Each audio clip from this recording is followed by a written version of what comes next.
Keepers! Welcome to our Snowy Mountain campus. Ready to join us on our virtual hike? Let's go!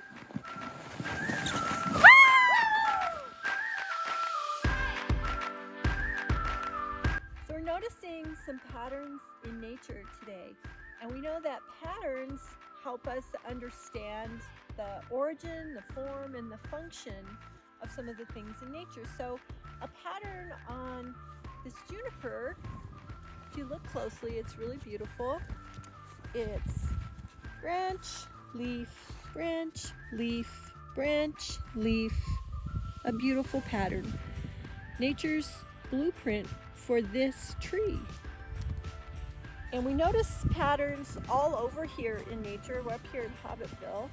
And if you look at some bark on the tree here, we'll show you. Here's some more patterns. You see the brown, gray, brown, gray, brown, gray. And we know patterns repeat. It can be shapes, colors, sounds. And this one, you can even look at the raised part of the bark, and then there's a groove. So there's the raised part, the groove, the raised, the groove, the raised, the groove. So we know on a ponderosa pine tree, that is what the bark looks like. Got kind of an orangey brown and then a gray all the way up. So we observed the patterns on the ponderosa pine tree. Look at the difference in the pattern on the fir tree. These are more wavy lines than a flat piece of bark, and then a wavy line and a flat piece of bark. So right away we can tell that this is not a ponderosa pine. This is a fir tree, just by looking at the bark. Check it out, we found another pattern in the bark of this Rocky Mountain juniper. Look how much different this is from the fir tree and the ponderosa pine tree. There's stripes in this pattern, and they curve around as they go up to the top of the tree. I'm noticing the pattern in this fir tree, and they're not just random. You can tell that it's a purposeful placement of needle, stem, needle, stem, needle, stem. The patterns help us identify what type of tree and purpose and function of the parts of the tree. Notice the pattern on the needles of the juniper tree. Short, long,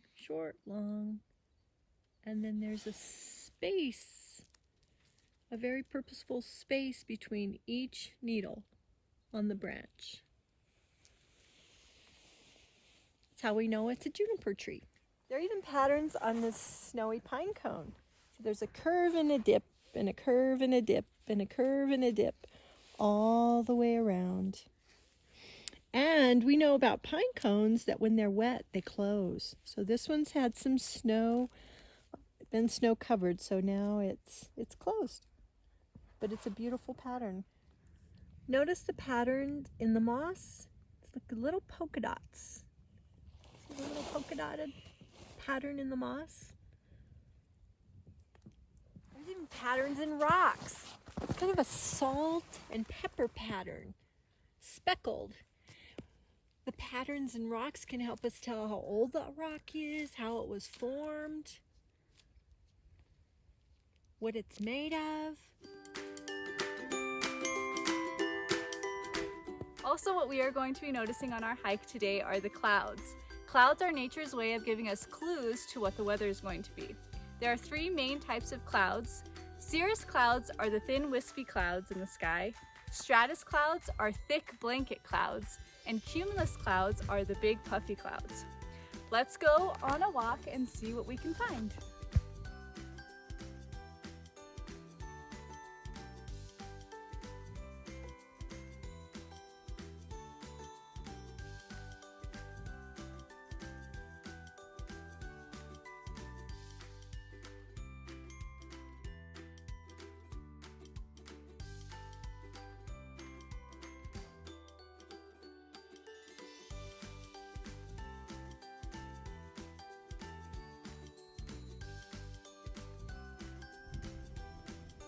These are stratus clouds. Stratus clouds are thick blanket clouds, and when you see these in the sky, there's likely to be rain or snow. These types of clouds are what brought all this snow to Beulah. Can you guess what types of clouds these are? These are cirrus clouds, light wispy clouds that tell us it is going to be a fair weather day.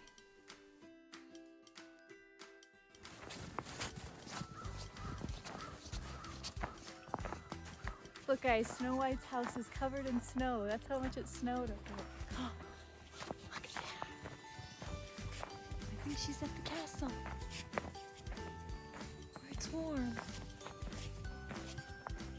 Look, Snow White, are you there? Doesn't look like it. There's still water in her stream. It's not frozen.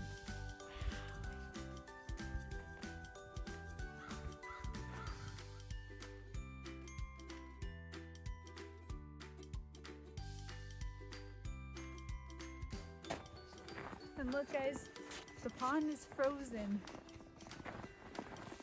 It's covered in snow and ice.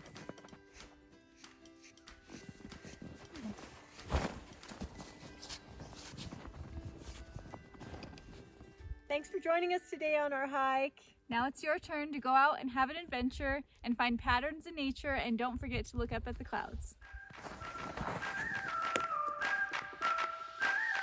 Try to make it all the way across.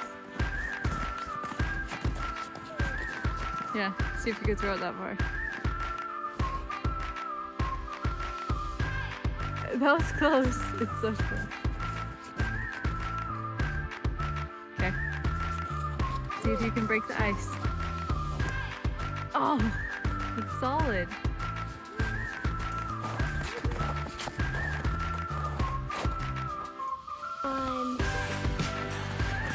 Ugh.